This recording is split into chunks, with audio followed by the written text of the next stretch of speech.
जय श्री कृष्ण। आप सभी का आध्यात्मिक पथ चैनल में स्वागत है।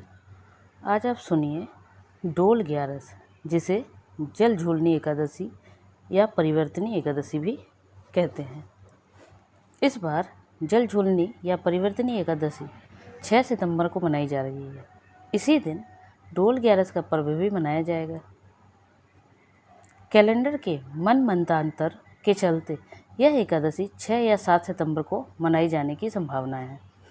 डोल 11 एकादशी के मुहूर्त।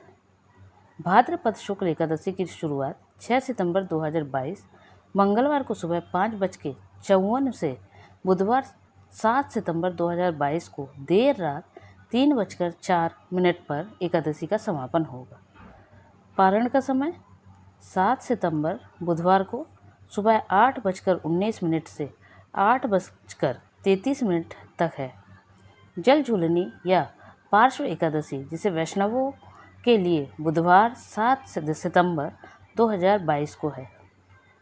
अब आप सुनिए डोल 11 एकादशी कथा।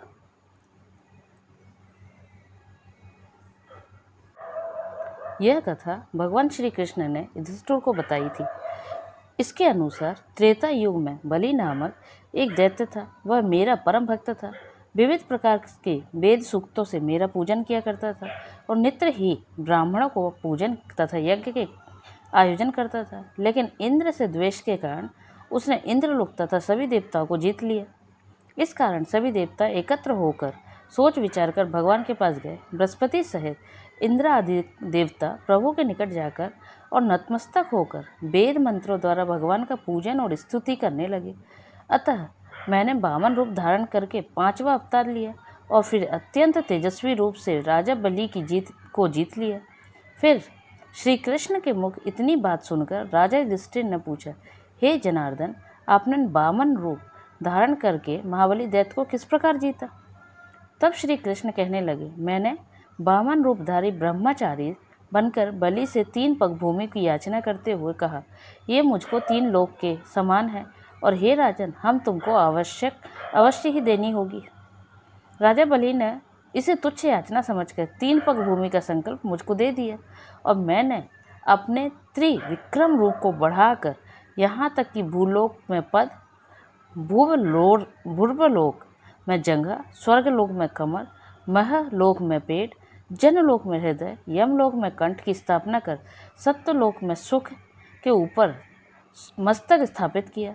सूर्य, चंद्रमा आदि सब ग्रह गण, योग, नक्षत्र, इंद्रादि देवता और शेष आदि सब नागगणों के ने विविध प्रकार से वेद सूक्तों की से प्रार्थना की। तब मैंने राजा बलि का हाथ पकड़कर कहा कि हे राजन, एक पद से पृथ्वी, दूसरे से स्वर्गलोक को पूर्ण हो गए, अब तीसरा पग मैं कहाँ रखूं? तब बलि ने अपना सिर झुका लिया और मैंने अपना पैर उसके मस्तक पर रख दिया, जिससे मेरा वह भक्त पाताल को चला गया।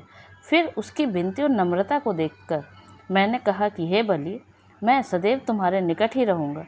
विरोचन पुत्र बलि से कहने पर भाद्रपद शुक्ल एकादशी के दिन बलि के आश्रम पर मेरी मूर्ति स्थापित हुई। इसी प्रकार दूसरी क्षीरसागर में शेषनाग के पष्ठ पर हुई। हे राजन, इस एकादशी को भगवान शयन करते हुए करवट लेते हैं, इसलिए तीनों लोकों के स्वामी भगवान विष्णु का उस दिन पूजन करना चाहिए। इस दिन तांबा, चांदी, चावल और दही का दान करना उचित है। रात्रि को जागरण अवश्य करना चाहिए। जो विधि पूर्वक इस एकादशी का व्रत करते हैं वे सब पापों से मुक्त होकर स्वर्ग में जाकर चंद्रमा के समान प्रकाशित होते हैं और यश पाते हैं।